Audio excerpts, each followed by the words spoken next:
Like Atena said, the whole team, we're all tired. She had this surge of energy, like, you know what? We got like, some extra time. This is fate, this is destiny. Let's go do it. And I remember thinking to myself, I was like, okay, my offer, I am also tired. I don't know if I want to go sell this hard and deliver. And I was shocked by the response from people that I spoke with and how much I've been able to help those folks as well with this offer. And it just completely changed my framing of mind. So Kevin Wong he's actually one of the very successful entrepreneur in the school. He's one of the top earners, and me and Kevin there's a longer story behind it. Well, me and Kevin met in back in the October. I October, yeah. That was October that we met.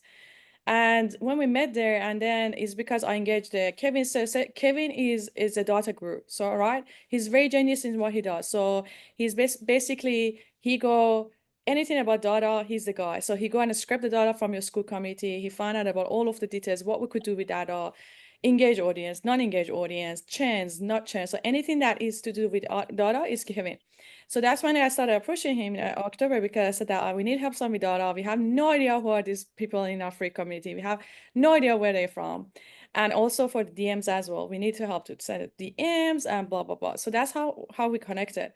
And so that was a start of like a Kevin's basic business. So he was just starting, and he launched his annual offer, and I was his first customer that purchased his annual offer. I didn't even have it ready. Atana bought it when we are talking. I was kind of just telling her what I was doing. She's such an action taker. She literally bought what I had, subscribed, and I didn't even have a chance to like add all of the classrooms for one-time payments. And she was like, create it right now. I'll buy it right now. So that's how much of an action taker Ted is, and has definitely influenced how I think about my business to just, if you know what's right, go for it. Yeah, and I was saying to Kevin, I said, Kevin, are you trying to pitch me or sell me? Because I'm already sold before you even want to pitch to me. Even knowing that, how much did that cost? It just like, again, it all comes to when you try to see something as opportunity. This is how I look at things, okay? Spending money. This is how I'm looking at it. When there's an offer or I see opportunity, I'm gonna say, if I don't take this offer, how much I'm gonna lose? So I'm completely look at different how everyone else look. Everyone said that that's gonna that's gonna cost me 10 grand. I don't look at that. I said, if I don't spend this 10 grand now, how much I'm going to lose? Because of not knowing about data, because of not being able to send it. This is a loss of opportunity. This is how I look at spending the money.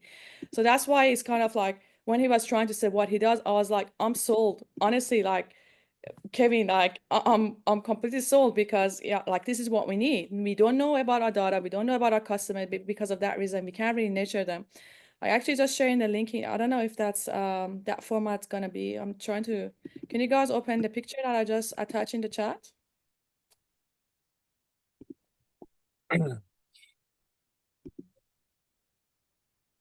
You guys can see it? Yes or no? Trying to save it. It said this could be some little security pop-up thing, but it looks like it's letting us save it. It's a HEIC. So even let me see if I can open it. Yeah, I think it's got a unique or a rarer extension type. Yeah, because of like it's okay. So let me share the screen. You guys tell me if you can see it. I quickly share the screen.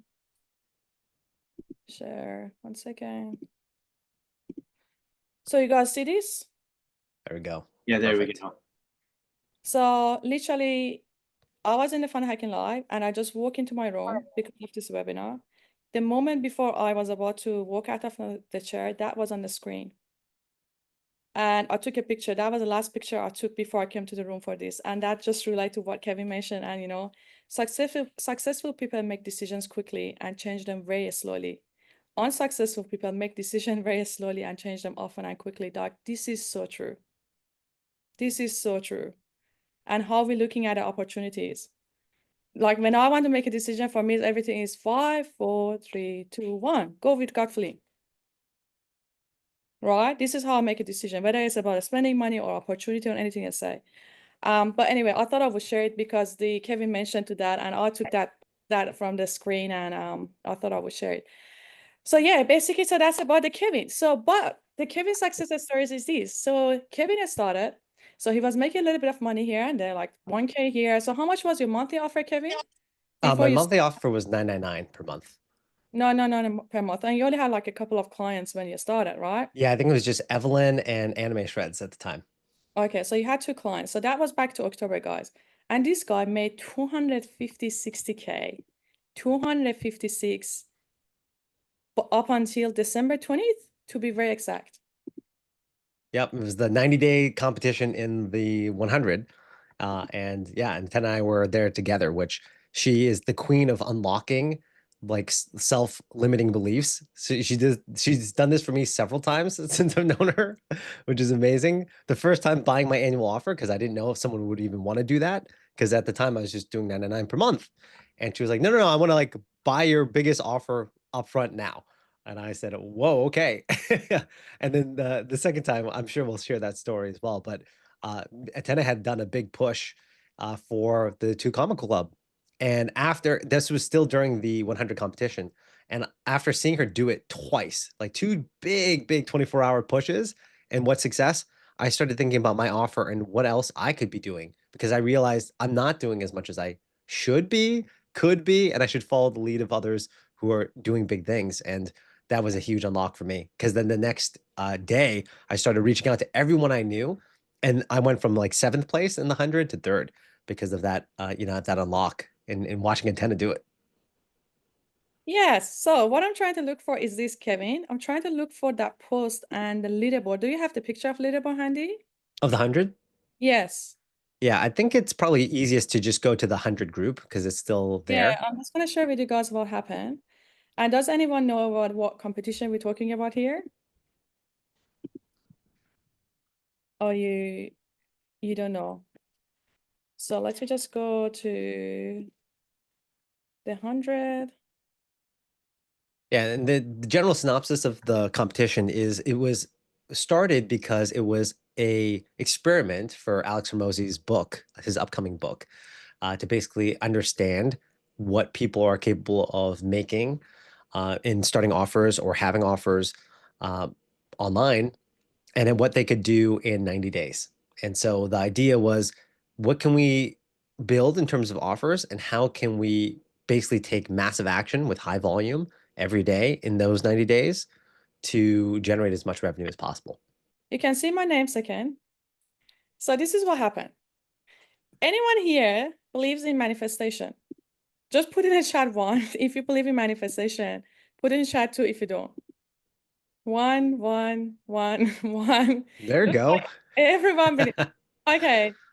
The funny thing is, I don't believe in manifestation myself. And the people get shocked when I tell them that. I say, I don't know, you're all about manifestation because you're predicting, you see future, and anything wants to happen for you, it's happening. How come you don't believe in manifestation? So anyway, whether you want to call it manifestation, want to call it the power of mindset, okay? The mindset or manifestation, whatever you want to call it, this is what happened. So when me and Skool, so we met up before the 100 competition started, and we both started competing in this competition, me and Kevin. We made friends by then, and I told him that, Kevin. I said, Kevin, I'm visioning this, that me and you are going to be top 3 and you sitting right under me. That was the beginning of the competition. I didn't believe you, by the way. Like I was like, no way. I just wanted to be in like the above in like within the top 50 was like my original goal. And you said that, and I was like, let's just focus on your win in the school games, and then we'll see how we do in the 100. And you said, no, we'll be top 3 at least. And I was like, okay, we'll see. Yeah, and so I said that I'm visioning that you said it, right? He didn't believe me. I was like, okay, how do you see that? I was like, I don't know. I just see things, or maybe it's just my mindset that visions something that I make it happen. So this is what happened. So anyway, this is the interesting part. So Kevin was sitting around like 9 or 10 up until the very end, up until the last 3 days of the game. He was sitting 9 or 10. And there's Yeah, for something most of it, I was 11th actually, so it was even 11. worse. Yes, exactly. And there's so Kevin, tell everyone what happened, because you were sitting right 10, 11, Yeah. and then it was 3 days left, and all of a sudden you pushed from 10, 11 to number 3, and you made a couple of 100,000 in a couple of days. How did it happen? Like, what was the change? What was the shift? Like, tell the story to everyone. Yeah, so after you had just done the like sequential days of 24 hours where you did a massive push, I believe you did 100K in each of those days. that changed the way that I thought about what is possible. And I realized, okay, I've watched Atena do this twice literally in 2 days. I said, okay, this competition is almost over. This is like a once in a lifetime opportunity. I'm going to go as much as I can and push every thread that I have. And I realized that I was only selling to people on Skool, so people on the platform. And I thought about what do I have as leverage in my background? And so I had worked corporate America for nearly a decade of my life, and I have a lot of connections to people who still are in those companies I worked for. And so I just started texting everybody that I knew who still had a 9 to 5 corporate job. And I told them, I said, hey, if you're curious to see what I'm doing now, I obviously quit my corporate job in 2020. And a lot of them who I'm still friends with know that. I said, hey, can you just forward this to anybody who's interested in learning what I did to get out of my 9 to 5? And I'll jump on a call.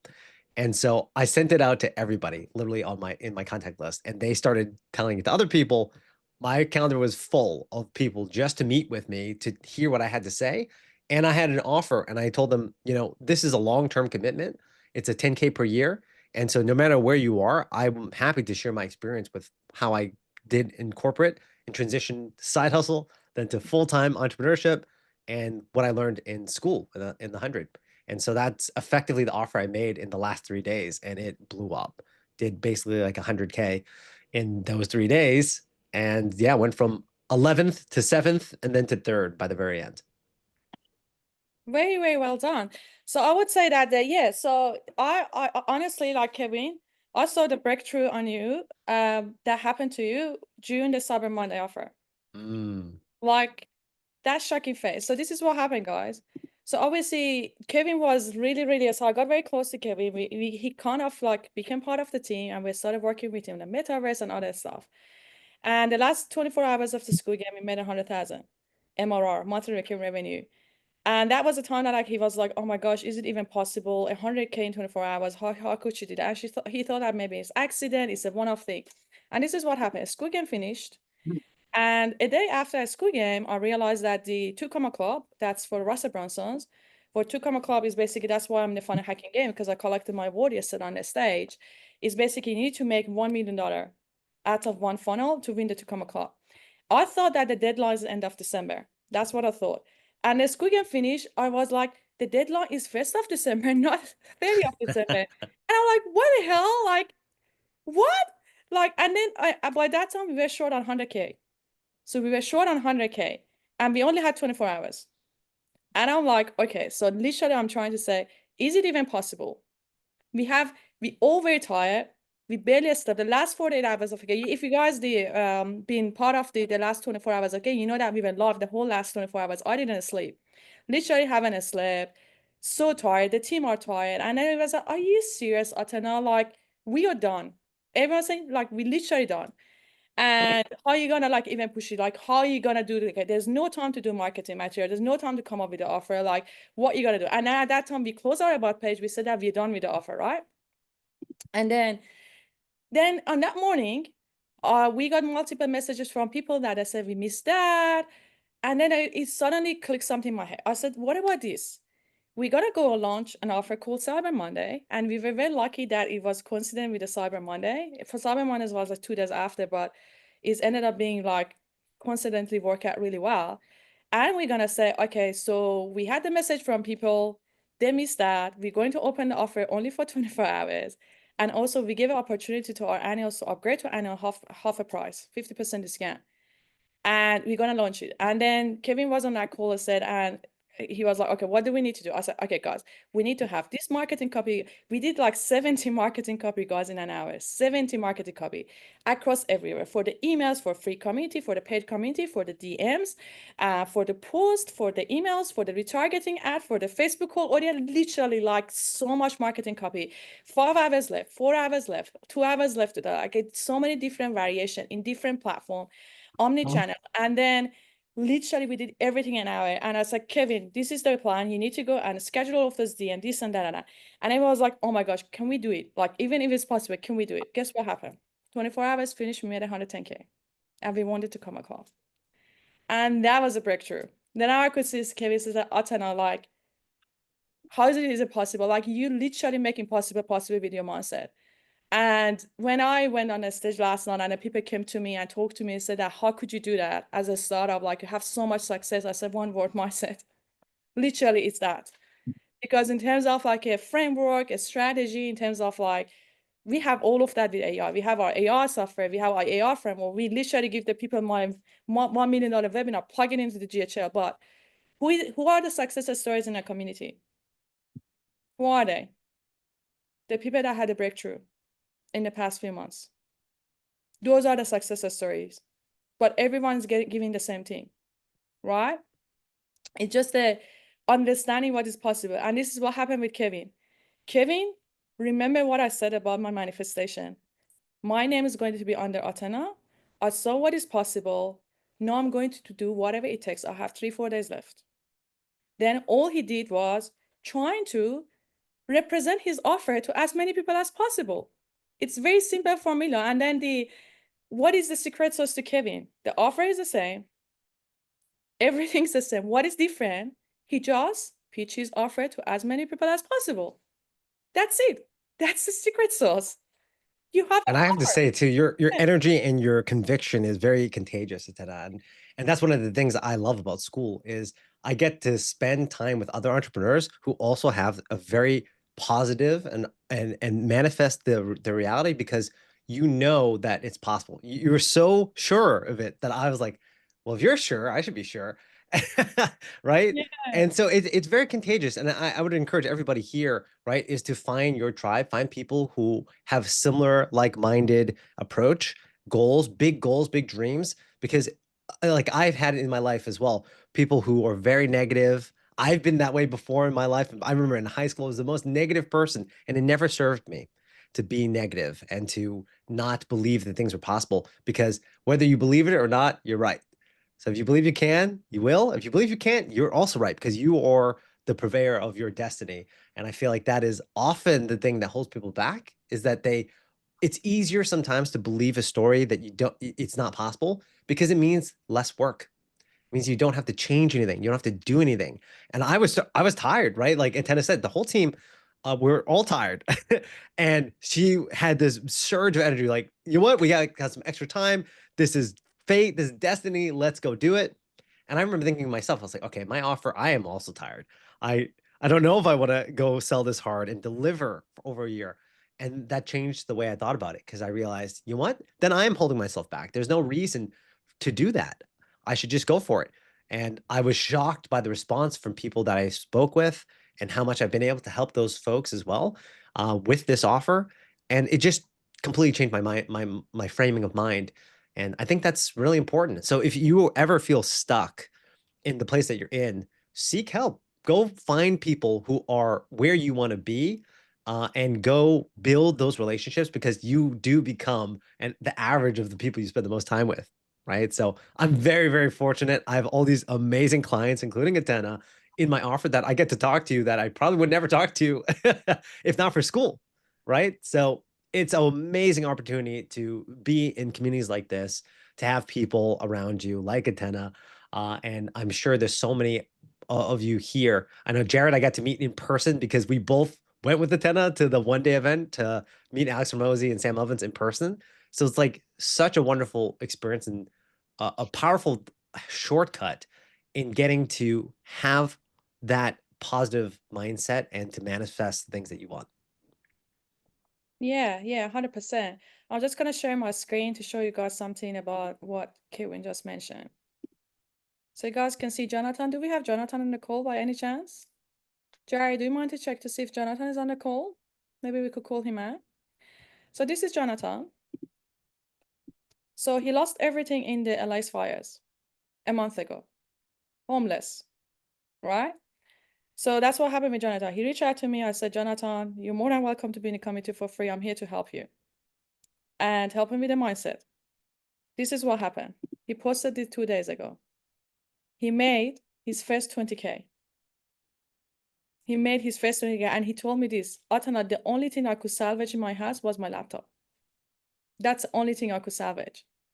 And look what he's mentioning in his post. Thank you, Atena Pegler, for inspiring us with your powerful mindset. You remind us that as long as we remain resourceful can always find a way, no matter how the situation can look.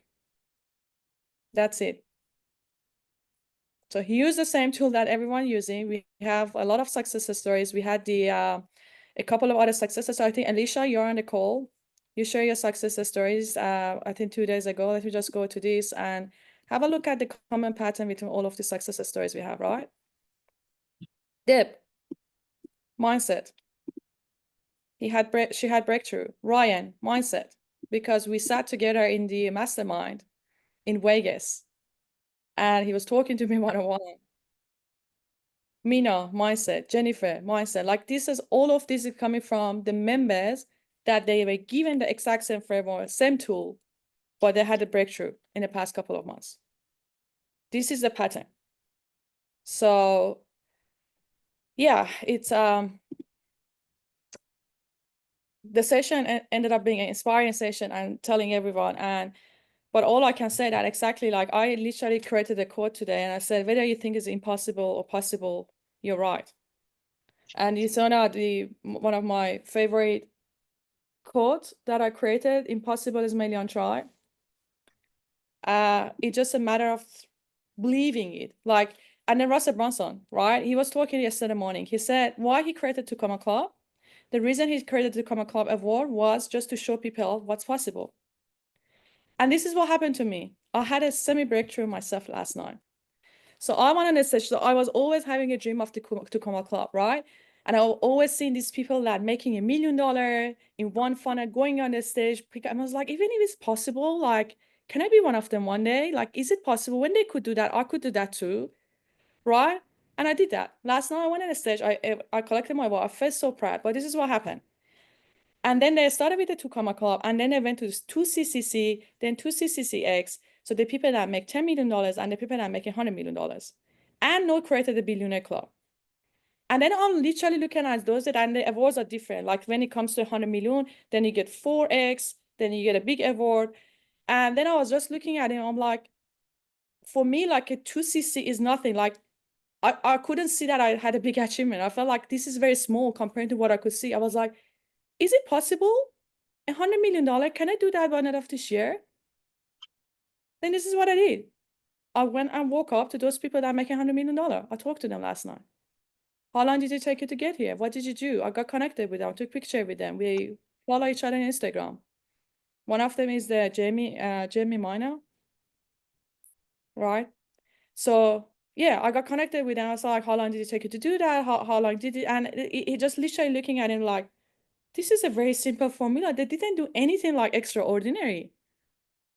All I did is just spend more money on that. They represented the offer to more people. That's all they did. One funnel generated $100 million for them. What did they do different to me? Mine did $1 million. Theirs did 100 million. They just represented to more people. So it's a matter of the math at the end of the day, right? This is not something extraordinary. And it's a mindset. The moment that you're going to say, you know what? This is actually quite simple. I could make my $1 million, make it to be $100 million funnel. It is possible. He did that. I could do that too. It's like, this is what happened. No, for me, 2CC is nothing. Maybe you guys thinking that, oh my gosh, this is huge. For me, no, I'm thinking that bigger goals. Why? Because I was in the room with these people that have big achievement. I talk to them. And when you go and talk to them and say, you know what, it is possible. The moment our brain thinks possible, it tries. And the same thing with what happened to Kevin. He looked back to say, and I remember I thought to Kevin, like we still have a couple of days left. You could still sitting underneath it. Don't give up. Then all of a sudden he decided, Atena is right. She's so certain. So I could do that. And all of a sudden, coincidentally, he said underneath me. And it's just because he presented his offer to more people, guys. He didn't do anything extraordinary. If you guys here to think that the business and success is a very complicated formula, you're completely wrong. Complexity is the enemy of the execution. Remember that. All of the successful people, they have a simple formula, simple execution, one offer, one funnel, rinse and repeat. You don't. Yeah, and I would just add to that consistency is king. Really, it's so hard to be consistent for people because it's easier to overcomplicate something. It's easier to go and try a bunch of new things instead of sticking to the thing that you know that works. And something that I do is a daily activity, and I've done it for literally the last 10 years of my life. I literally track all of my working activity to the nearest 15-minute interval for the last 10 years of my life. I have all of it. I used to write down, like when I was working in corporate America, I'd print out my calendar every day and write down everything I do, like every 15-minute interval to the nearest, right? So it's like I had a meeting for an hour, I had a call for 2, I write it all down, I work on code, whatever it is. I've been doing that for 10 years. I do it every day to this day, still do it. And it's such a simple thing because it keeps me accountable to myself.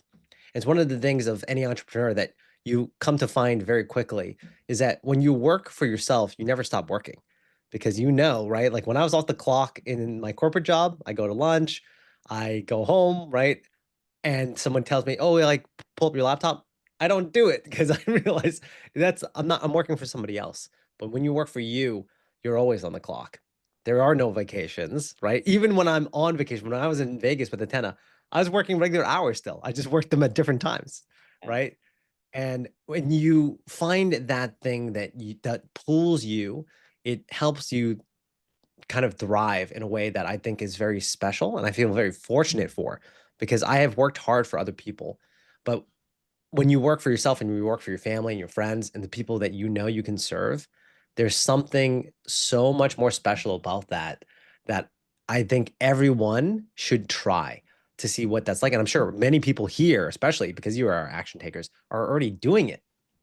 And I think to Atena's point, if you double down on the things that are already working, you'll be shocked with what is possible. And it's often much more than you think you can do. And especially in my mind, right, like the 100 competition was a 90-day thing. All the activities that I did for that have not stopped since the competition stopped. Atena, we finished that and she continues to go on. She went to the 2Com Club the week right after the Skool Games celebration, right? It never ends. And that's kind of the beauty of it that I would say is a never ending game. It's a thing that is the way that you live your life. And you just want to become a person who embodies those qualities and characteristics so that it's not like a burnout, right? That's the thing that I think people are very afraid of. I think often we will stop ourselves from working harder because we're afraid, oh, I know it's not sustainable. Well, part of the journey is to make it who you are. So it is sustainable because it is the way that you live your life, right? It's those good habits and they're simple habits, right? Just, spend the time focusing on solving the one problem that needs to be solved. And once that's solved, find the next thing, solve that. That is the game I play every day of my life. And I enjoy it so much because I know that it is propelling forward the things that I care about and it is providing for the people that I care about. And I think that is just What happened to that screen? I don't know what happened to that screen. My screen's lost. Okay, I guys, have a screen, do but you it's mind to mute lost. yourself? Sorry. If you What don't mind, you just message done Jared. with Sorry. me? What? All right. Kevin, you need to unmute yourself now. So I'm sorry. That's my God. amazing. I'm stuck. Okay. Oh, We have maybe to do maybe she unmute. I think I know who this is. I'll kick her out. It's Beth. I don't know who she is, but I'll kick her out. Thanks, Jared. Slow. I don't know how she get unmuted because that's weird. Okay. Anyways. Right? Yeah, she's able to unmute herself. Interesting. Well, that's hilarious, guys. And That's the funny part of it, right? right? We Well, all know. the unexpected things, and you just got to roll with it, right? That's what I really appreciate with anything. What does Atena do when something goes wrong? Oh, I love it. You know, Kevin. I know you pat Yes. yourself on the back, say that's so cute. That's so cute, Atena. You're so cute and adorable, Atena. So guys, shit hit the fan all the time in business. Okay? It's part of the journey, it's part of the game. You go and send duplicate email to your entire email list. You go and send the wrong link. Shit hit the fan, the tech doesn't work. You go and speak on the stage, your audio doesn't work. Is all I did, I say, you're so adorable, Atena. This is part of the game. Be relaxed about all of these things. This is part of it. I know we have someone's talking and laughing, like, right? So anyway, that's just the point that I mentioned, that these things happen in business a lot, all the time, every day. So you just have to be very nice to yourself. And when things happen like this, don't punish yourself too much. You're human. If your brain's going to be punished all the time, it's just going to say, it's not worth it. Why would I do that? And that's Right? what part of it makes it fun to me, is that I never expect it, right? When I had the job, when I knew I was going to do the same thing every day, that I didn't get to choose. So that's actually the other important part, right? Like, I do a lot of boring work, but because I do it for myself, it becomes fun. And I actively seek out the fun in the work that I do, right? So most of the work that makes you successful is the boring work, but your responsibility as a leader for yourself in your own life is to figure out how to make it enjoyable for you. And often people always tell me, like, oh, what business should I start? I have a bunch of, I had a bunch of interns who worked for me in the summer at my alma mater. And they said, what business should I start? I said, what is it that you love to do regardless if you're paid for it or not? And that is the same thing that I went for. Is I didn't try to make the most money by picking something that I'm not very good at, that I don't like very much, that I think will make me rich. I know that I'm going to spend my time doing something I want to spend my time on. And for me personally, that's code, data, and gamification. Those are like the three things. And I did it even when I was a kid for fun. I love it. And so if I get to choose what kind of business I'm going to create, I'm going to create something around those things. And that doesn't mean that someone who wants the results that I have to do the same thing as me, all right, or the same thing as Atena exactly, right? You have to make it your own. And I think that's the beauty of technology. And you can mold it to serve the purpose that you need, but it has to connect to a deeper meaning for you personally. And if you can do that, you win in the long run, because I can't tell you how many entrepreneurs, even within Skool, and Ted and I see it all the time, people who start and they're gone. And they're gone because it gets hard. It gets hard and it becomes unfun, and they don't work to figure out a way to, find that joy in it again. And I watched Atena find that joy again in the last 24 hours. Literally, we were all tired, and she was like, it was once was the new emoji that we heard about, right? The new emoji, and she was like reinvigorated, like, I want to get that new emoji. We're like, you're already a goat. She went to put the emoji. She's like, I need to know what it is. All we do for emojis, right? 100,000 Right? people are made because of the emoji, and then people laugh at me. Like, no one understands this thing except their Skool game winners. Literally, someone asked me, how could you make 100,000 MRR in 24 hours? I said, because I discovered there's a new emoji and I got motivated for it. I was like, because of an emoji, you didn't sleep for 24 hours. Like, oh my gosh, these silly things that inspire us and motivate us. And guys, this is what I'm telling. Okay? Whatever it is your why that inspire you or motivate you to take action, let that to be the reason, even if that sounds silly. It doesn't matter that is silly. All it matters is make you to move. And when I tell to people that I did achieve that because of the emoji, because the Goose, anyone here that doesn't know Goose, so he knows Goose, so I'm a friend of him. So he literally called me 24 hours before the game and he said that, Atena, I have a good news. I said, what is it?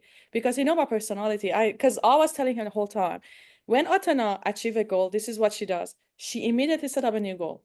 I never get comfortable in business, never. Because the moment you get comfortable, that's when you start dying. Yeah. So I achieved one goal. I immediately set up a new goal.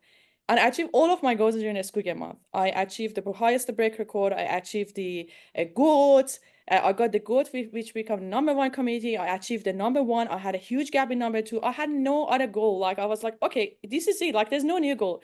And he knew that. And he was like, Atena, I have a new goal for you. I said, what? There is a new emoji called Red Diamond. No one ever in the Skool history claimed that emoji.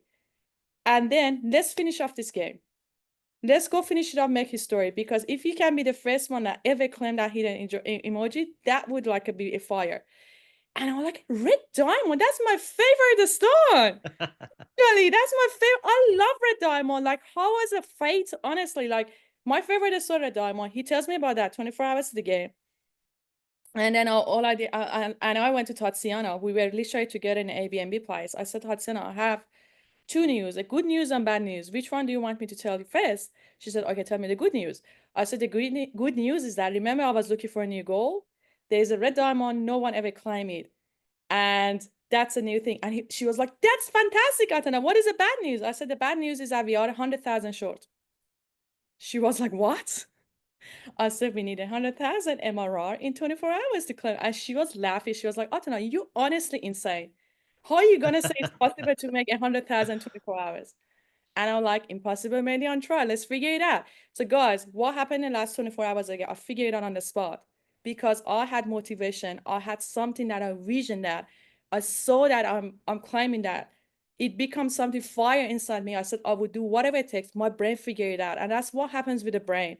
When you want something so badly, you don't give yourself any other choice. Your brain figure it out.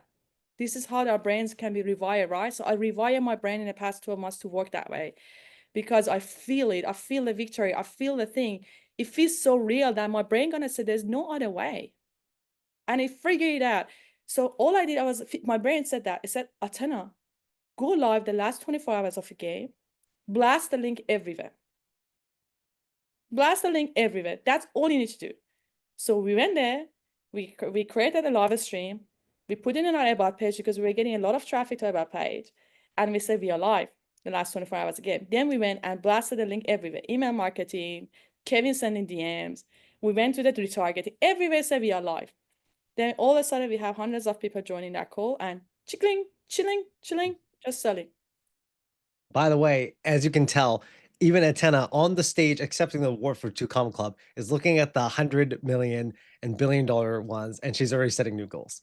So we'll be here in less than a year, and you'll say that, oh yeah, I just went back to 2Com Club and I've got my 3 Club award, right? Yeah. So like if you guys can take anything from this, to me, it is definitely this outlook on life, to set the goal for yourself and to never stop striving for it, because it does keep you alive. There's a reason why when people retire or if they win the lottery, the same thing happens, right? If you have no more work to do, or if you have infinite money, that is not a recipe for happiness.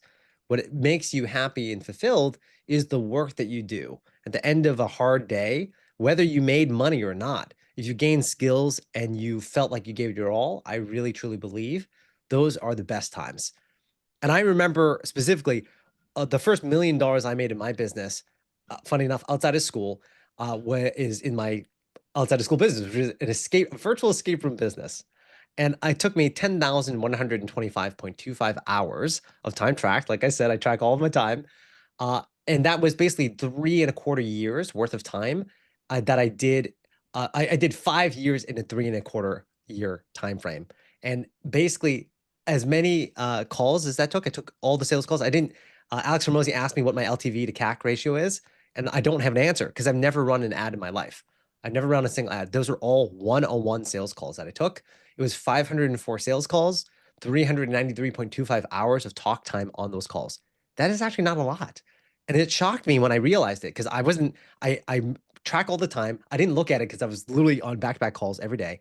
And then eventually I was looking at it and I was like, no way, we passed the $1 million. And I was like, how is that possible? And then I looked, 504 calls. So if I told you today, if you took 500 phone calls, you'll make $1 million. Does not sound realistic? I think everybody would start taking those calls, right? Yeah. That's how simple it can be, right? Of course, there's a lot of other things. And I would never say that it's easy. It's not easy, but it's No. simple. That's what makes it so hard. Yes, exactly. It's simple, guys. I'm talking to 2x Club winners. I'm talking to them, what their offer is, what they're doing. It's simple. It's simple. Then you go and talk with the broke people, or like the people that are making under 100,000, then they complex everything. Yeah. They tell you have to do content, you have to do webinar, you have to do paid ads, you have to do email marketing, you need to have automation in place, you need to have CRM in place. They tell you so many things you have to do. You feel overwhelmed, you give up. And if you do them all at once, that's the problem. And I see Jared was asking who was I calling specifically. In my business, it was enterprise companies. We're selling team building with our escape room. And that was the one avatar, right? It was just managers who work at enterprise companies that I would say, hey, we have this experience that is convenient and easy to do. And it's funny enough, the demo that I would give, it was literally the same demo every time. I would literally make the same jokes at different points. It was a 360 degree, right? Escape room cafe. I still remember. And because it's a like artificially made cafe, right? It's like a 3D rendered image. There's in the shelf, there's like fake food, and I would always make the joke like, hey, yeah, and because you have this 360 escape room, you could have as much cake as you want, and it's 0 calories. And I get like a chuckle, and I would make the same joke every time, and it was just lighten the mood at that beat, and it was so systematic, right? It's not new. It's boring for me, but it's new for them. And I would treat it like it was new for me every time, even if it's not. And that's the part that feels hard, is that you have to build those systems around the things that you do so that you can keep doing it like it's the first time, right? And I would say it's the same for everything, right? If you think about your relationship that you have with your partner, you probably have to, if you spend enough time with a person, right? I recently got engaged, right? So this is why it's top of mind for me. Congratulations, Thank you Kenny. so much. Thank you It so much. happened in Vegas. It happened in Vegas. The day before the one day with Yes. Hermosi, I proposed to my girlfriend. We've been together for 6 years, and having that time with her, and she's a rock star in the business as well, and so supportive. And in kind of you kind of have to find the way to constantly re-fall in love with the person you're with, same that you do with your business. And it is your job. You can't wait for someone else to do it for you. No one's going to come and make it easy, right? That is a responsibility that I have for myself, that I'm going to find those things that are special to me, take the moments, the beats to zoom back out and realize like, wow, I'm so lucky to be in the situation I am, especially when it's hard. When it's the hardest, that's when I remind myself that I'm the luckiest to experience the pain that I'm in at the time. I'm lucky. I'll give you another example of this. I had an event with one of my biggest clients, Ernst & Young, and we were running a large event for them. And it was like $125,000 commitment. And the first day of the event, it was the 3-day thing. The first group went perfectly fine. The second group, people started writing in the chat, oh, it's not working. Something's wrong. And I was like, uh-oh. Our server started crashing. The game wouldn't load. It kept saying error loading. I was like, uh-oh, this is not great. And I was lucky that the first game finished, but it ate up all of our bandwidth on our server. And we didn't find out until later that we needed to spin up additional dynos. Very technical. But all I did at the time is I said, okay, it's definitely not working. I don't know what the problem is right now. I said, hey, we'll have to reschedule this one. I apologize, everyone. Like something is wrong. You know how it is. Technology sometimes it just doesn't work. Happy to do an additional session tomorrow if that's cool with everybody. They said that was fine. I called my point of contact, who was, I didn't want to embarrass by having it not work. I apologized profusely. She was really cool about it, thankfully. But I attacked it head on, and I said, hey, I apologize. I actually don't know what it is, but we were going to find out, and it won't happen again. And I'm going to do extra work to make sure that we have additional times for people who showed up and couldn't play. And she was like, yeah, that's great. Thank you so much. And we figured out what it was, and we had the next day, and it was totally fine, and it worked out. But I could have hidden from it, not made the call, pretended like nothing was wrong, tried to, wing it like that. And that never works, right? So if you face your problems head on and you know that it's on you to solve it, it takes away so much of the blame and all these other things that I think can get in the way of making something simple complicated, that you don't want to be complicated. Sometimes it just takes a step back, face it head on, be honest and transparent, and it will work itself out. And it could have been that this point of contact could have been so upset and killed the deal. And if that were the case, I knew that was a possibility by admitting that we had made a mistake and things had crashed, right? That was a possibility. But I knew that I could sleep at night well, knowing that I told her the truth and that they didn't think it was some random force of nature. It was my poor planning that caused that issue. And I was very upfront with it. And if it did go the wrong way or the bad way, I would be okay with that, because I'd say, all right, well, the next time it's a learning experience, and I'll make sure that that doesn't happen next time. And it worked out in this case. But you were going to run into a million instances just like that in running your businesses. And that's why, like, I love what Atena says. It's just like, you're so cute, Atena, right? Like in my mind, I was like, yep, Kevin. All right. Well, didn't check that one thing. I had a list of 100 things to check.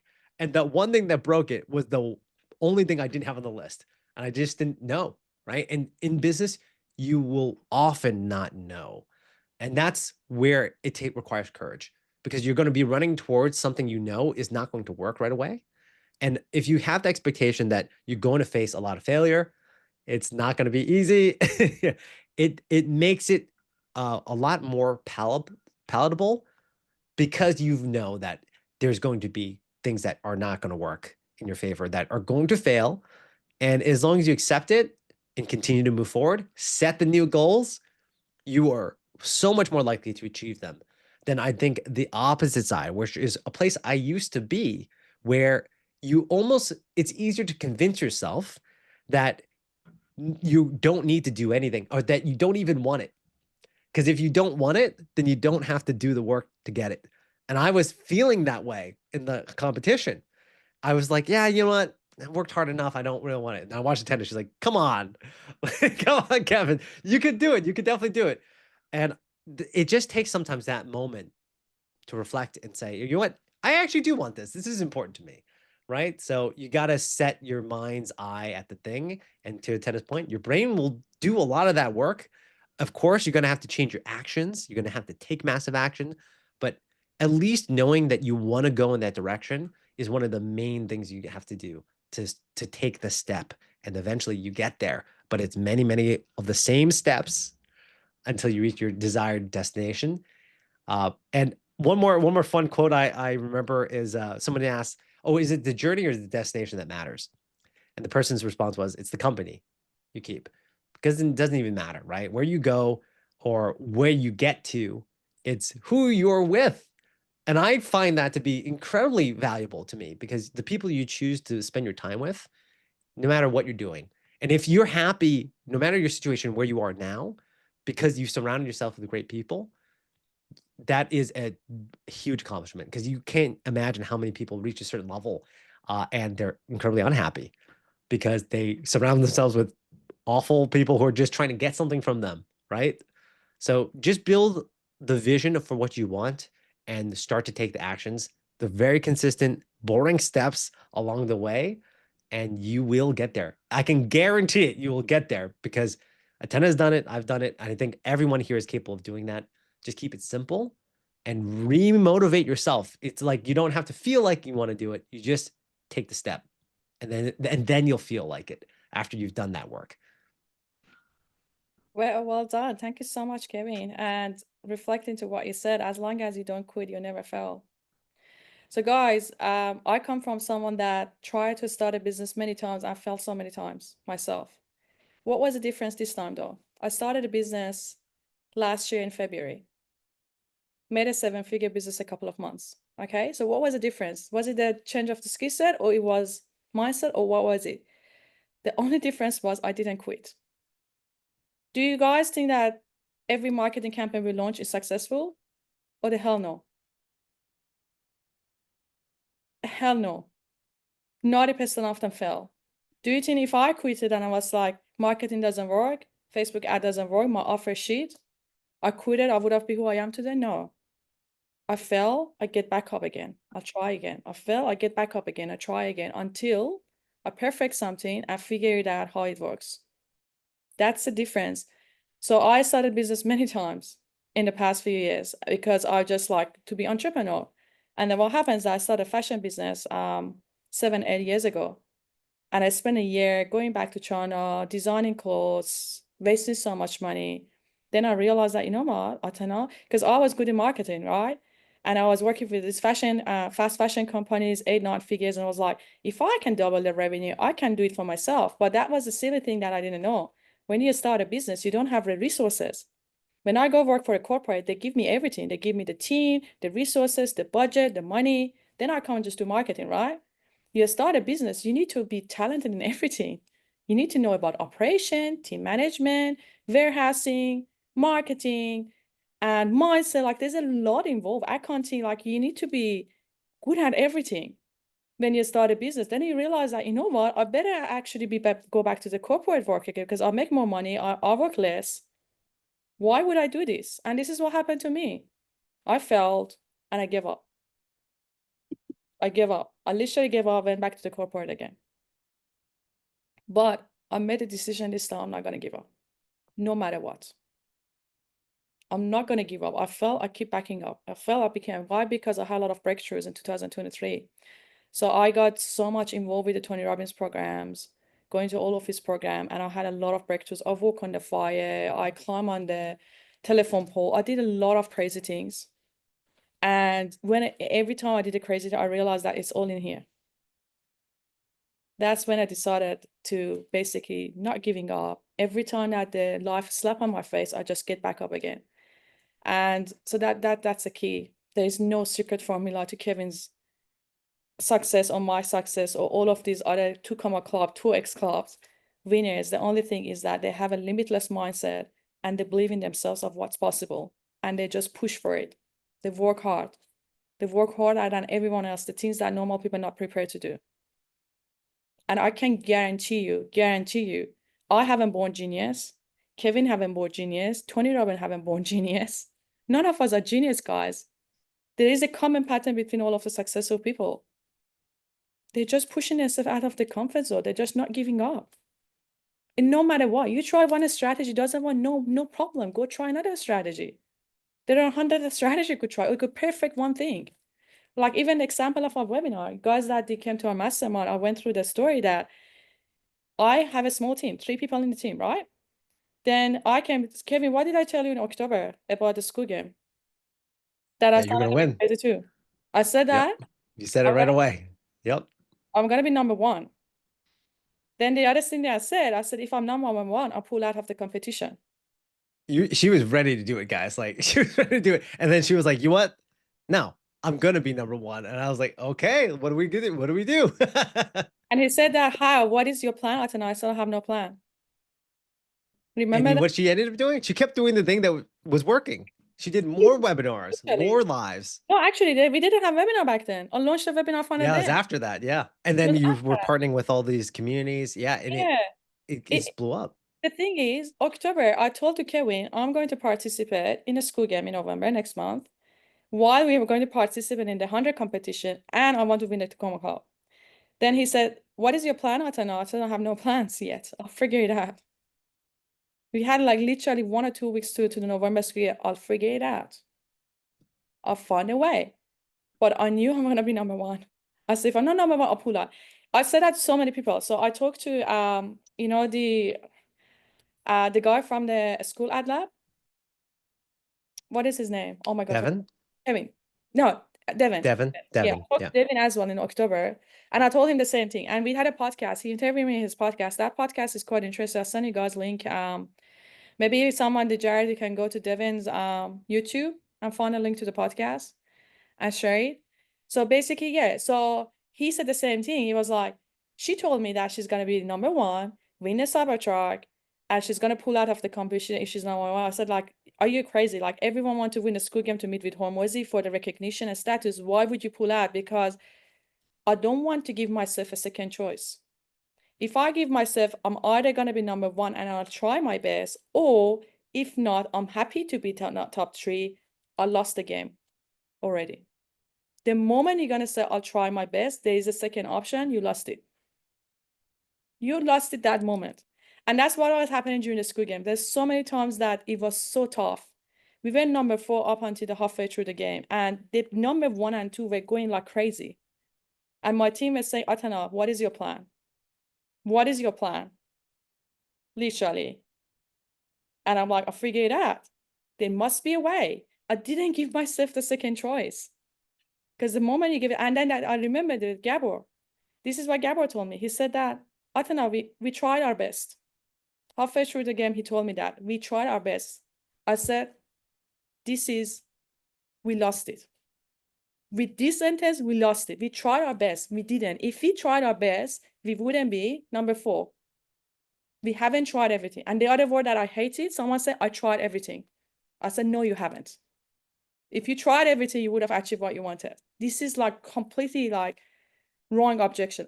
I tried everything. No, you haven't. And that's what I was saying. My brain was saying, no, I haven't tried everything. There must be a way. Because we launched that webinar funnel because we had small team, no salespeople. Then we kind of broke the traditional way of the making money. And we said, and that's another thing, right? Based on your goals, you adjust your strategy. Goals and a strategy has to be in line. So when you have a big goal, your strategy be completely different with when you have a small goal, right? So because we had a big goals and we didn't have salespeople with a small team, I said, the only way I'm able to become number one is to do one-to-many. And the best way to do one-to-many is webinar. So went and launched the webinar funnel. The first hour of the game, we launched the webinar funnel. Guess what happened? We had 100 people turn up, 0 sales. 0 sales. What do you think would have happened if I didn't have this limitless mindset? I would have given up then. I said, no, it's not going to work. I was like, I have to figure it out why no one bought it. I won't stop until I figure out the reason, because the moment I know the reason, I can go optimize it. I don't want to go through the whole story, but it's like I share the whole story step by step what happened. But if there is one takeaway, you guys, from this call is massive actions daily. Believe in yourself. If anyone telling you cannot do that, create the fire inside you. Say, I'll show you what I can do. Turn it to be a fire. If someone said they can't do it, don't let that thing to take you down. You know how many people that told me it's impossible? It's impossible to win both to Comma Club and the 100 and the Skool game because they have different rules. To Comma Club rules is completely different from Skool game. Skool game is about MRR, collecting money through Skool. To Comma Club is about collecting the money to ClickFunnels. It's about the, what does it call? Like a total revenue. They have different rule. And the moment that people tell me, when someone tell me you cannot do it, it's impossible, it created a fire inside me. I said that, I'll show you what's possible. Because you don't know me yet. It's just like that fire, that wanting, that's so hungry for success, so hungry wanting to achieve something. This is the secret to success, guys. There's no secret formula. One webinar, rinse and repeat. We perfected it. We figured out why people didn't buy. We smashed it. We made a history. Yeah, and for those of you who hear this and it sounds so far away, I've been in that place before, even in my own business and seeing other people around me who've had massive success.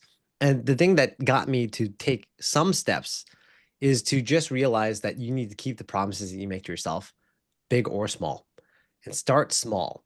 Because those tiny steps, when you say, I'm going to go for a run today, don't let your mind say that you're going to do it and then don't do it, because you train your body to start and your brain to accept when you're not serious about the thing you've promised yourself. I would say that is probably one of the biggest lessons I learned, is to not make a promise I'm not willing to keep, especially when it's to myself, especially when no one else knows. It doesn't matter. I know, right? Like, I had to finish some client work this morning. I went to bed at 6 a.m. And that's because at 2 a.m. I had a client reach out and they needed something immediately. And I remember thinking, okay, you know what? This is a good opportunity. Let me go above and beyond and do this. And I said, I'm just going to stay up until it gets done. I didn't know how long it will take. It took 4 hours. I got it done. But I knew when I saw the message, I could have decided I'm not going to do it. I'm going to pretend I didn't see it, right? I could do that. But I realized for me, I wanted personally to be able to get it done and get off my plate so that today I could focus on this. And I knew that if I was rushing to get that work done before this call, I wouldn't have a very good time. So I said, all right, I'm not going to enjoy sleeping. I'm not going to sleep well unless I get this done. I'm going to make the promise to myself. I'm going to get this work done. Then I'll go to sleep whenever it's finished. And that can be as small as, lacing up your shoes. The first thing you do when you get up in the morning, go drink a glass of water, whatever it is, you get to set for yourself. And that's the beauty of this, is start with the small things. For me, that the time tracking I told you, that's been a huge game changer for me in my life. I just know that it's something I'm committing to myself to do. No, if I'm on vacation, I still do it. If I'm having a bad day, I still do it. If I'm exhausted, I do it. And then the days where it's easy. Most of the times it's not. But get into the habit of making yourself the promises that you will keep and the promises that you make to others as well, right?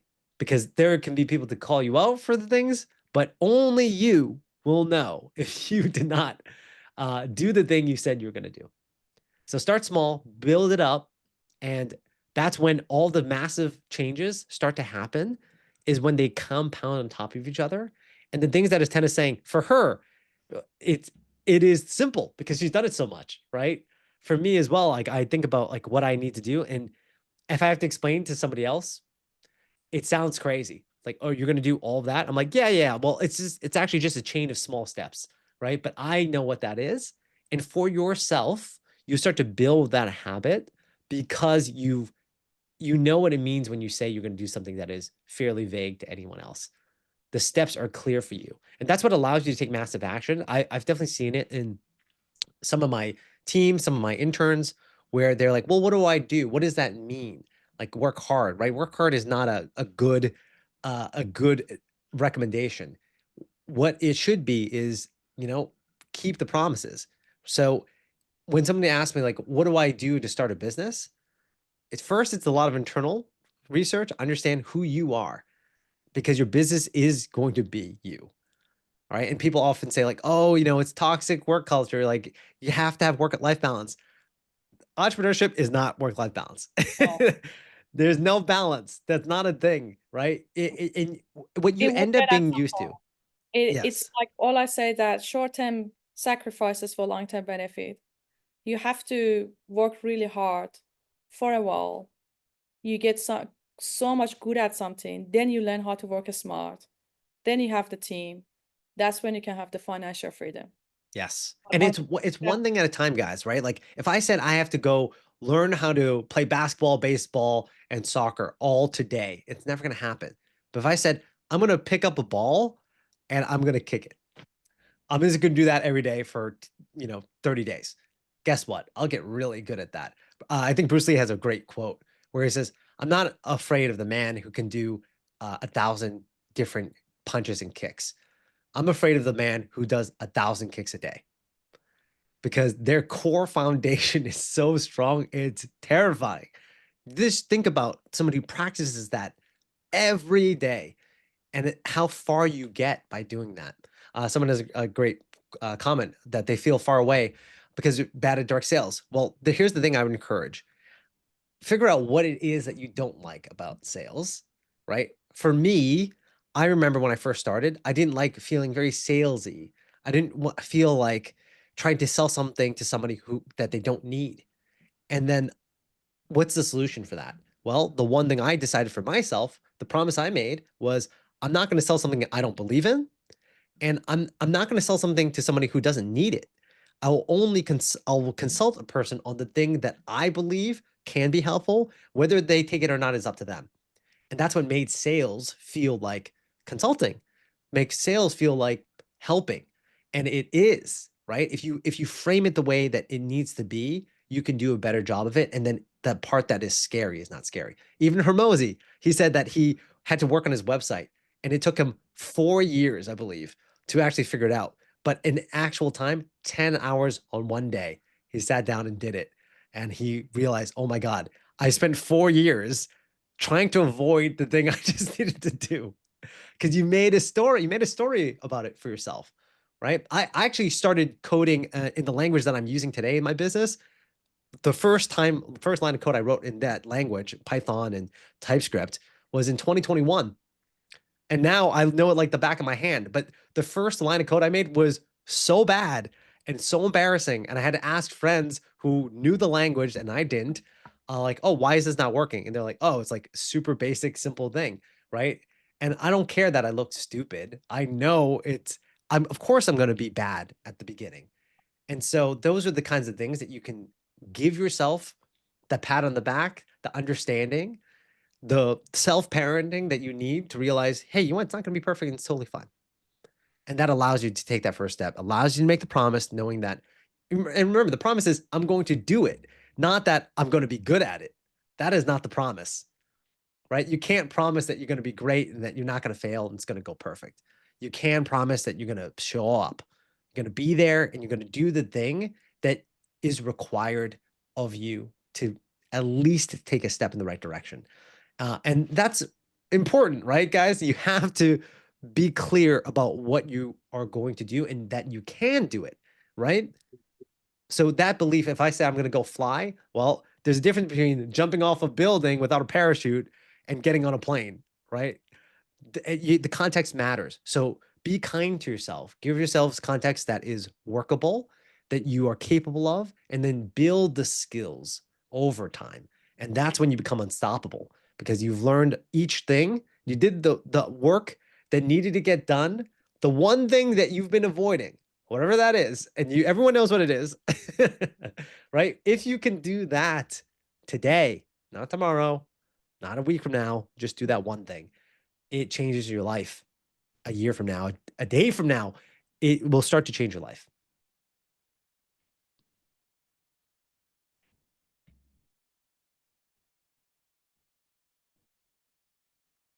Well, I don't know if we're frozen or not, but can you guys, yeah, I see a hand, I see a Corey. Thank you for the, I'm not sure if I think Atena may have froze. maybe. She said her internet is acting up. So Okay. Yeah, no worries. keep I'm going. happy to take some questions from folks as well. If you guys have any questions, feel free to put it in the chat and I'm happy to answer it, just like I saw for Ryan there.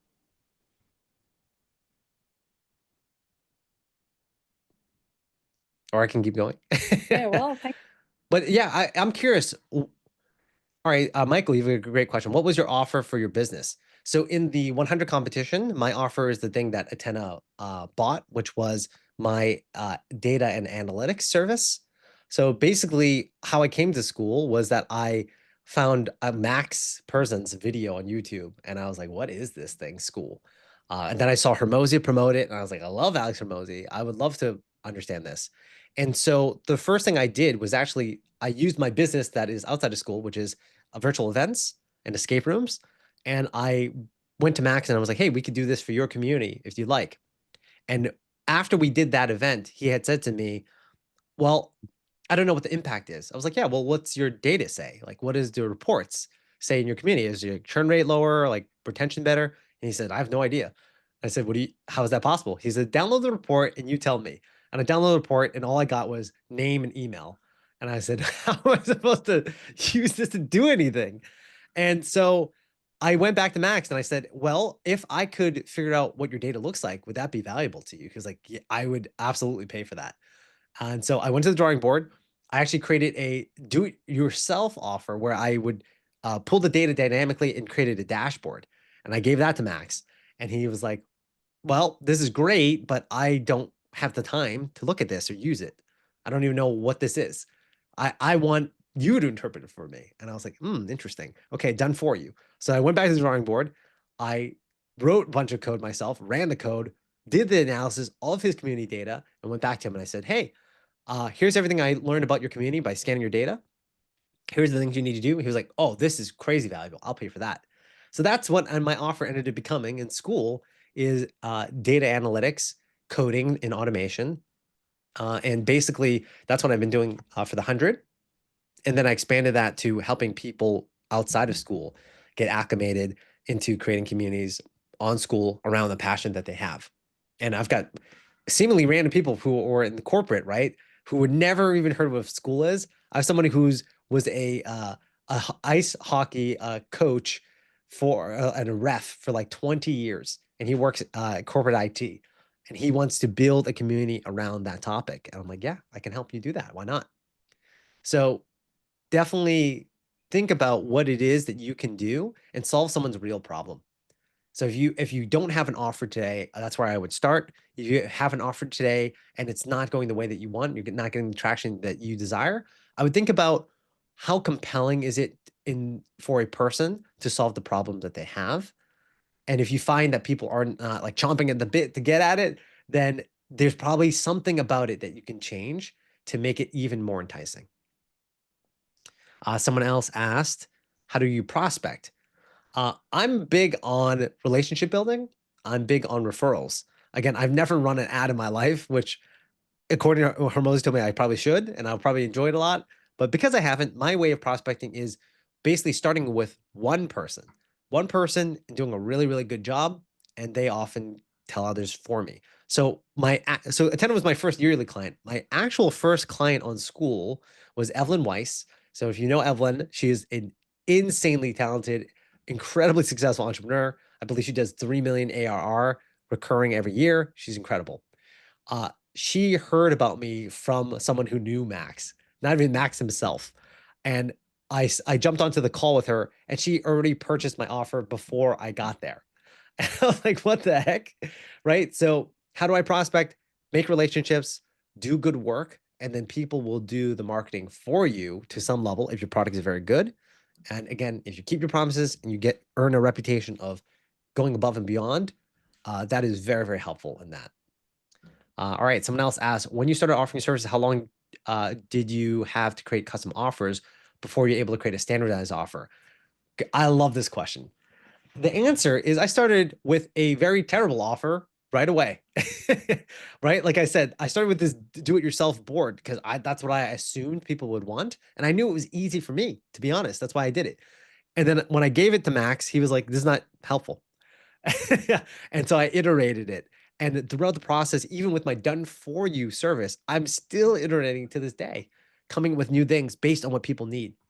And one of my most popular services is actually automated bulk DMs, which is no longer allowed in Skool. But at the time, I had a client who they had a 6,000 person community, and they were personally DMing each person every day. And she said, Kevin, data is cool, but I really need this to be solved. And I said, all right, let me look into it. I wrote some code that would automate the process of sending out those DMs. And I've sent out hundreds of thousands of DMs since. And it was not my idea, right? So what I would say about creating custom offer is listen to the people you're working with. They will often tell you what they need. And if you're good about listening and then acting on it, you will often find a creative solution and offer that you would never have come up with if you hadn't started already selling it. So start right away, sell and iterate. And to the point that Atena was saying earlier, don't stop, right? Keep improving it. And then your product just gets better. And then I see someone else, problem times output time equals desired result. Yes, I totally agree with that, right? So it is exponentially beneficial when you compound these things. And to me, what makes a great offer, and Hormozi talks about this a lot, is how likely are you to believe when a person says that their desired outcome is going to be solved by your offer, right? And the more believable that is, the easier you will have at selling it. And the more often you actually deliver on the problem, solving that problem, the more people hear about it, the more people believe it because they have the proof, and the more scale and leverage you earn by having done that great work over time. Exactly. Hook, story, offer. Love that. Oh, yeah. Someone says, oh, snap, ovens and Hormozi shut that down. That's actually terrible. What a time and energy saver that would be. Yes. Yeah. Sam actually reached out in a DM to me the day before the end of the 100. So another funny story was I had on the last day a live stream that I learned from Atena. I was going to live stream and pitch this offer, which included a bunch of bulk DMs. And the day before, I had spent all this time creating this offer. The day before the end, before that live stream, Sam reached out and said, hey, DMs are no longer going to be allowed. I believe it's hurting the community. And like, if you could just tell your clients not to do it anymore. And I was like, oh, okay. Big monkey wrench. And so I said, all right, I told Sam, I'm not going to do it anymore. I'll tell all my clients. I'll let them know. Of course, they heard my offer, right? And the next day I didn't have that offer. And funny enough, because of that, I created this other offer where I reached out to everybody because I realized, oh no, that the DM as a package I can't even use now. I scrapped all of that stuff and came up with something new, and that new thing ended up being better. So yeah, that's the story about that. How are DMs used in a webinar? DMs, so the way that we used it, again, not possible today because it's not allowed, but the way that we did use it was to basically drip feed the suspense for upcoming events, right? So you'd start at a week out and DM everybody and say like, hey, we've got this thing coming up, please register now. Then 3 days before, then on the day of, and those little reminders, super helpful. Also, if a person is inactive on Skool and they get a DM, they actually get an email as well. So, which can help bring people back in the platform. I imagine if people here have Skool communities, that's all I do is look at the data all day. So I can tell you anything you want to know about the data. I know we've got like 10 minutes left. So if you have questions about like what data is important in Skool, what can you do to, help reduce your churn, happy to answer any of those questions as well. I'll actually just jump into one I ran into recently. I had a client ask me about onboarding calls. And I looked at basically the cohort of people who took the onboarding versus those who did not. And it was about 30% of people in the community took a one-on-one onboarding call. And basically 70% did not. And when I compared the statuses of those who took the call, active, canceling, and churned versus those who didn't, it ended up being the people who didn't take the call slightly churned less. So it was actually better for them not to take the call. And they were spending 80% of their time doing these one-on-one onboarding calls. Now, what does that mean? Does that mean that onboarding calls don't work? No. That just meant the onboarding call that they were doing was working less effectively than not taking the call. So we dissected what they were doing on that call. And is it a bad call or does it need a tweak? And what we found out was they were basically overwhelming their member by throwing at them all the things that they should be doing and can expect, and had all the resources to do all at once at the onset. And that actually hurt people's ability to get the results they wanted. And it made them churn more often. And so they fixed that. They spent less time doing it, right? Because they're spending 80% of the time. And these are like the small steps you can take to eliminate things that don't work, but you must look at the data, because they were convinced that their onboarding was so helpful to their community, but it was actually hurting them the way that they were doing it. So I just encourage that. All right. Let's see if there's... And that's the importance of data, Kevin. Yes. Right. The same with us. Like when we started finding out about who are these people, how engaged they are, what other community they are part of, like literally all of this data. Like even one of the niches that we chose was the school creators. How many of my members in the free community are school creators? And then I asked Kevin, can you find out like how many school creators we have? And he said, yes, I can. I said, can you also find out about how much money they make? He said, yes, I can. I said, can you also find out about how many other community they are? Yes, I can. Can you find out about how many members they have? Yes, I can. Just imagine that information. Then all of a sudden what we did, okay, so these are our hot lead. Then I have a list of 350 people that are school creator in the community. I know who they are. I know how much money they make. I literally go select the top 10 and we go approach them. Here we go. We have our perfect lead ready to go. So sometimes it's the importance of data. However, I would love to emphasize the data only matters when you have data. When you have a community that you have like 40 people, it's not something that worthwhile to go, and probably would be easier and quicker to do it manually, right? Exactly. It only Yeah, it's not matters enough. when you have a big data, right? So it's a matter of the prioritizing at each stage of your entrepreneurship and business. Like this is very fancy and sexy to say we need automation. We need automation. It's a sexy word, it's a fancy word, and the people all over it. But you don't need automation when you don't have a lead, when you haven't made at least your 200K, your 500K, your million. You only become relevant when you make your first 500, when you make your 1 million, then you go automated. And that's why you got to start simple, guys. That's where it comes down to it. It starts simple. Like what's going to take you from 0 to 100 is different with what's going to take you from 100 to a million, from a million to 10 million, from 10 million to 50, 50 to 100, 100 to a billion. It's not the same thing. And as you scale, you can make things to be more fancy, more sexy, more trendy. And as it comes to AI, a lot of people say a lot of people think of AI like automation, but they don't understand it. AI automation is not for startups. Startups do not need automation. They need lead. Mm-hmm. They need money. You go get the lead. Don't focus on automation and spending those complexity. Again, you overcomplicate the business. That's why we don't teach automation in this community. We don't teach automation because you don't need automation until you make your first $1 million. Yeah. And to Atena's point, even my offer, right? I still run the code off my computer. I don't even spin up Surface for it because the code changes so often. I have to fix it. And I even Skool this week broke my code several times and I had to just fix it. So if I had to deploy it to a server every time, probably eat up even more time. I do a lot of it manually still. I still run the scans, right? So it's this unskillable work that you have to do at the beginning, right? There's no magic, oh, I'm just going to automate it on the onset. It's not real, right? You just have to do, No, honestly, I it's think every business, the thing that you're actually selling at the beginning is the work that no one else wants to do. That's what you're truly selling. That is what the best offers are. It's that you're going and to do do you know what something. usually is? Do you know What's what that? usually is? Picking that phone call and make a freaking call. Yes. No one wants to do that Yes. because they want to automate the sales. They want to have the sales agent calls to call them and make the sales for them. You don't need a sales agent call when you're a startup. Make the call It's yourself. not relevant.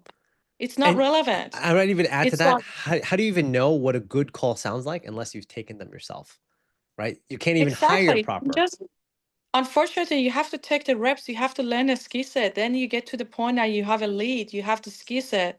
You become who you become. Then you scale to those fancy stuff like AI agent for phone Skool, all of those automation. Like Mhm. we like it's just that's the biggest mistake with the startup. They overcomplicate. They try to overcomplicate this business game. And They I'd try even to boil down. overcomplicate because Kevin, they overcomplicate it because they looking for a shortcut Yes. because of the laziness. Because they're looking Yes. for a shortcut, they think that AI can take the phone calls for them. AI can, and then they go see that shiny object syndrome. Because of Mhm. shiny objects, they saw this is ad. Let AI do everything for you, and you go take that course, you make no money. And This that's the is difference like between at the moment successful saying. entrepreneurs and those that don't get anywhere is you have to boil it down to what is the simplest thing that I can do, not that someone else can do for me or a tool will do so I don't have to. There are leverage in those tools, but it starts with you. You must start it. I see Corey's got his So hand up. If you've got a it's question. and every tool to mention about the AI, obviously, like being an AI word for a while, I'm absolutely getting obsessed with it. Deep dive, every tool is appropriate at a different stage of the business. Automation with AI, 100%. No, that's what we're doing. We're automating the entire business because now we made our $1 million. We are 7-figure. We want to go from 7 to 8. We have to do it. But was it necessary for me a year ago to do that? No.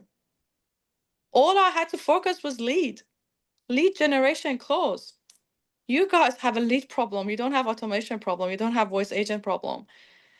And that's why I came up with the whole idea of the software and then the marketing, lead generation. That's why everything we do in the paid community is about helping people about lead generation. You need to have the lead. You need to close the lead. You need to get those customers in. Use the spreadsheet. Use the manual work. You all have to be focusing on what brings you value, what brings you money, what brings you cash flow. And then you can go and put the focus on automation because it's like that's the biggest mistake. And Yeah. oh yeah, it's unfortunately that's what happens. People want to Yep. be lazy to skip all of this step, and that's they get attracted to these scam ads about AI for automation. AI for automation is not for startups. 100% agree. Corey, you've got your hands raised if you want to unmute, ask your question. Oh, you're still muted, Corey.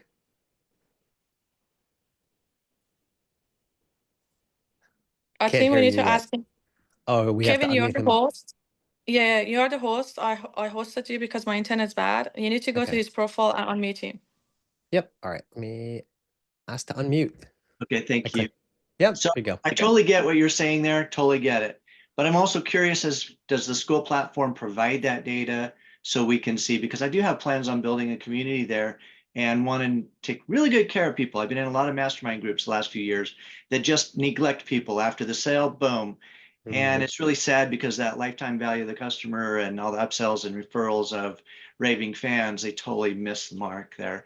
So I'm just curious, like, are we able to, any Skool community person able to get to that data, or do you have to run something special?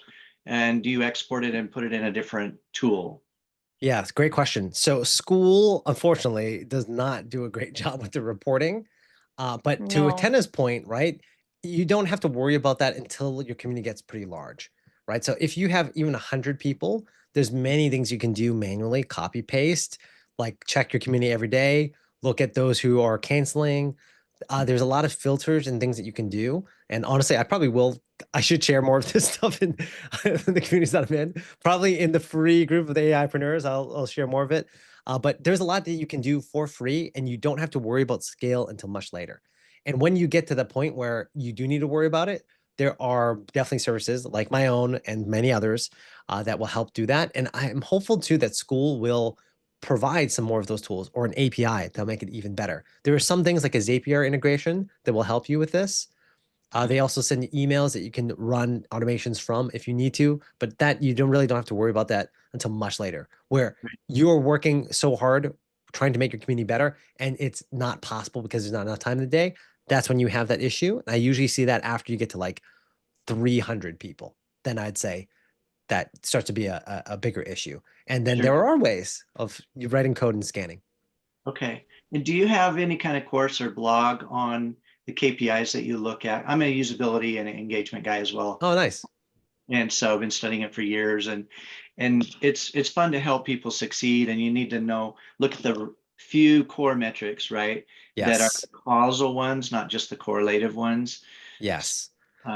Just curious. I don't have anything, but you know what? Maybe I will create something just because I've been asked this a lot, and I've been only doing the 10K clients like Atena, but I probably will release something. So my thing is, if you want, you can follow me on Skool. @nerd is my handle.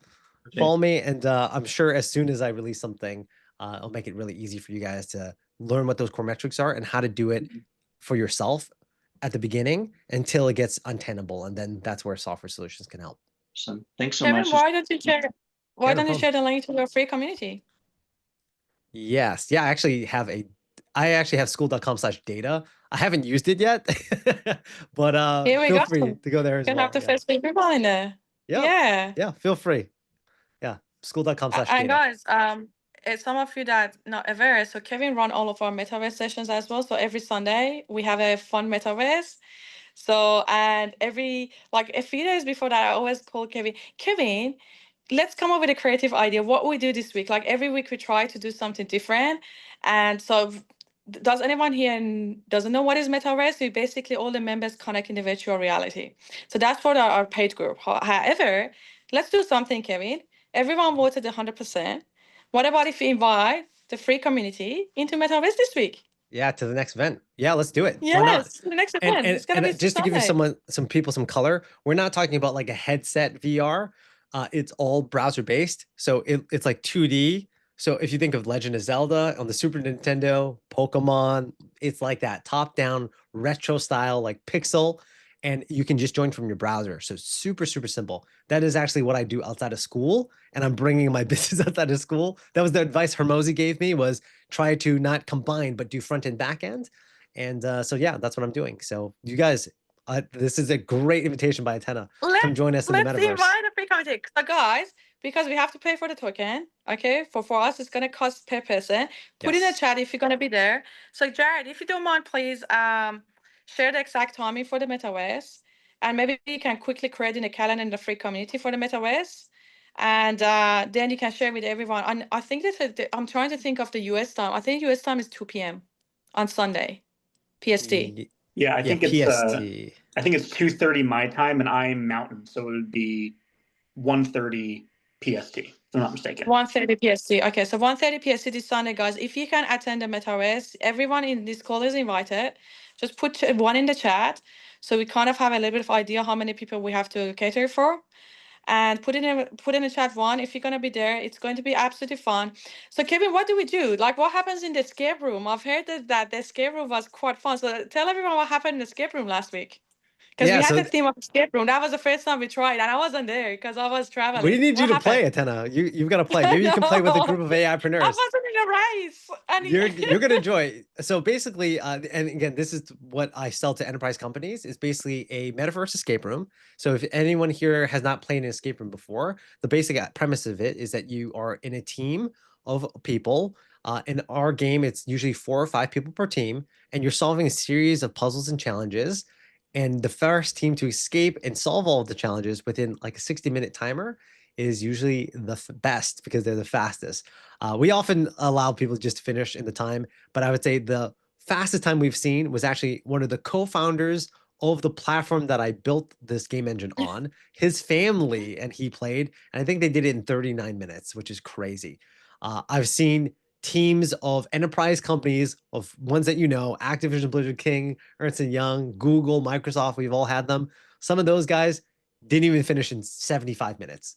So it's about the communication. It doesn't take any special knowledge. It's about how well do you work in your team. So that's why I love it for team building. Amazing. So maybe we do the escape room again. So every week we come up with a new thing. We had like a speed networking. We had the testimonial. We had the business partnership. We had the trivia. We had the special Q&A. Like every week we try to do something creative. So the whole point of the metaverse for us is, number one, to have fun. Number two is to learn something in a very fun way and connect with the members in the intimate way, because then we do think something fun to learn and also connect. So we want to use the power of the community to empower each other and then get connection. Like there's a lot of friendship came out of this metaverse.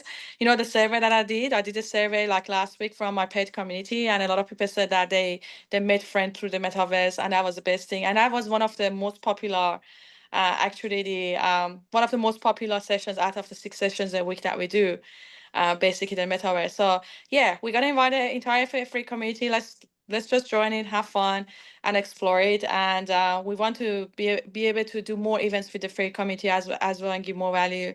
That's one of my goals. And yeah, I think metaverse and the Q&A are the best thing that we involve everyone so they can learn. Definitely. So yeah.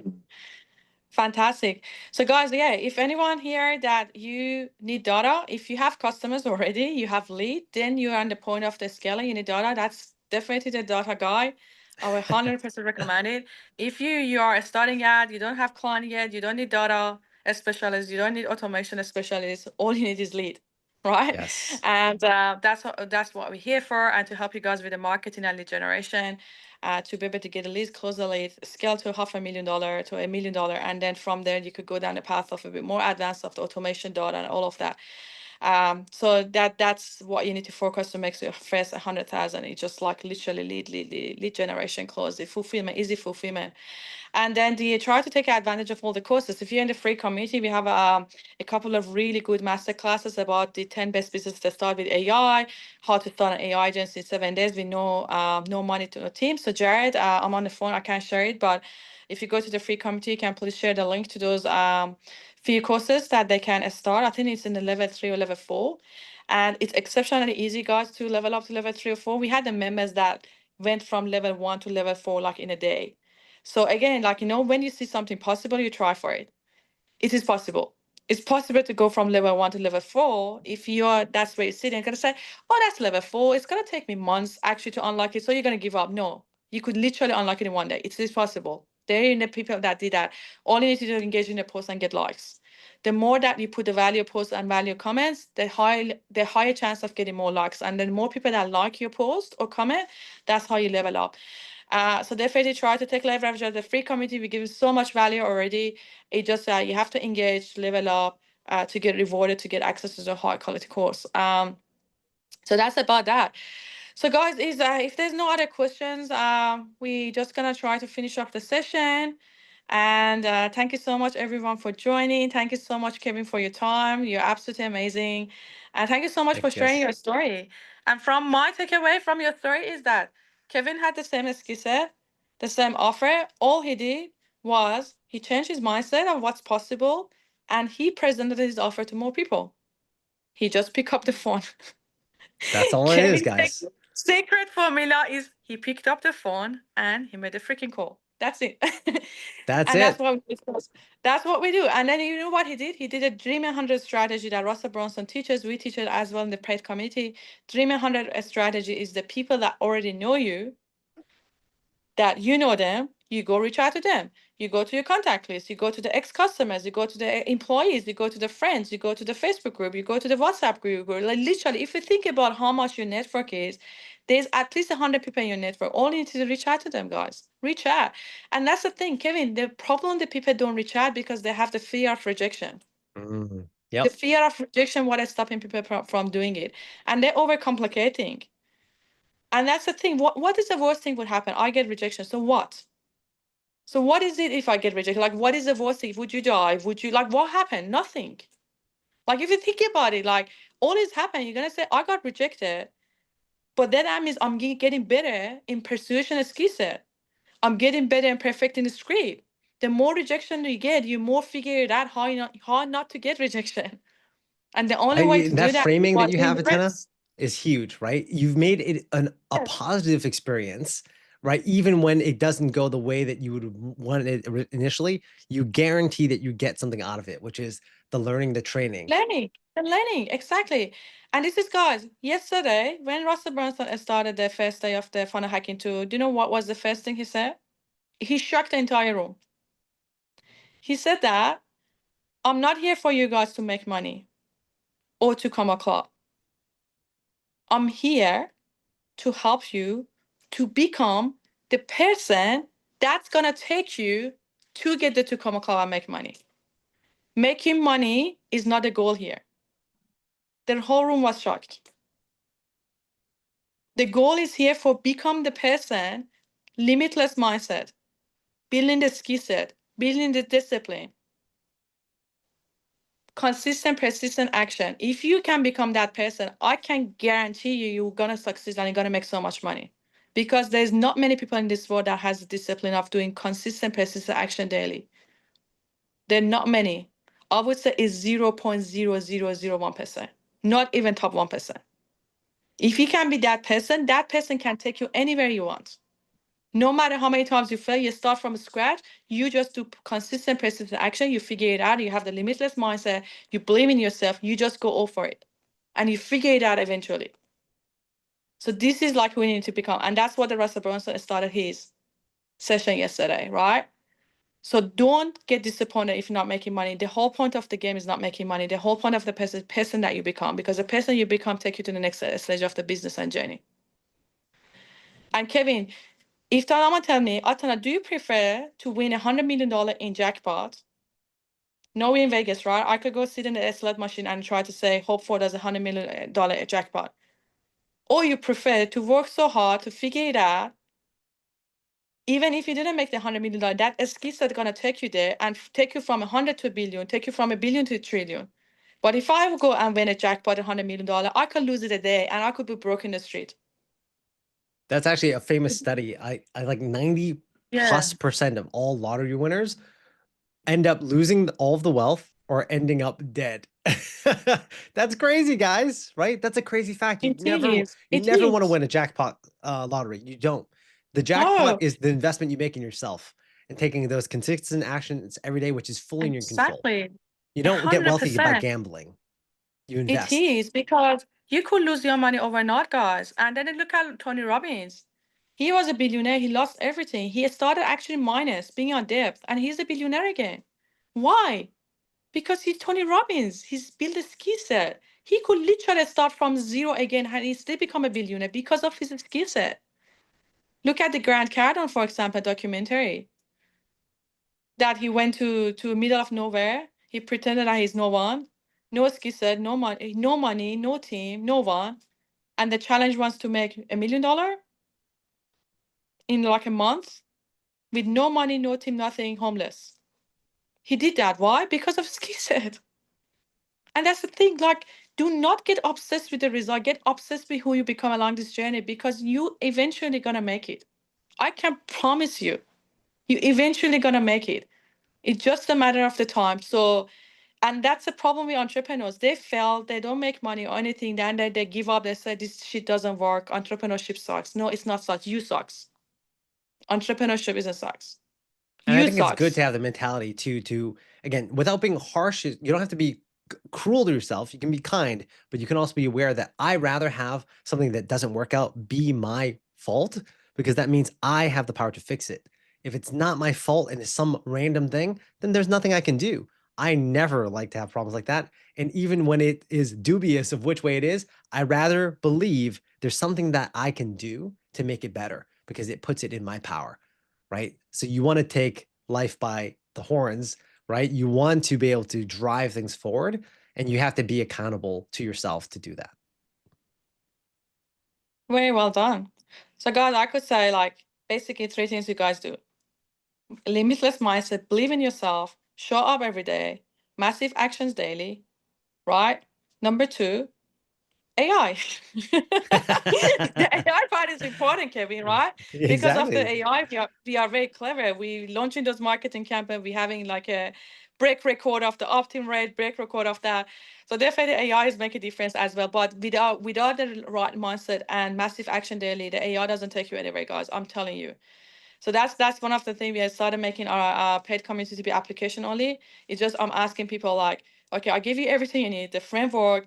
You could literally go plug it in our $1 million funnel, plug it in our automation, plug it in everything in your business. You got the AI SaaS. You could write your copy, you could write your content, you could do anything you want.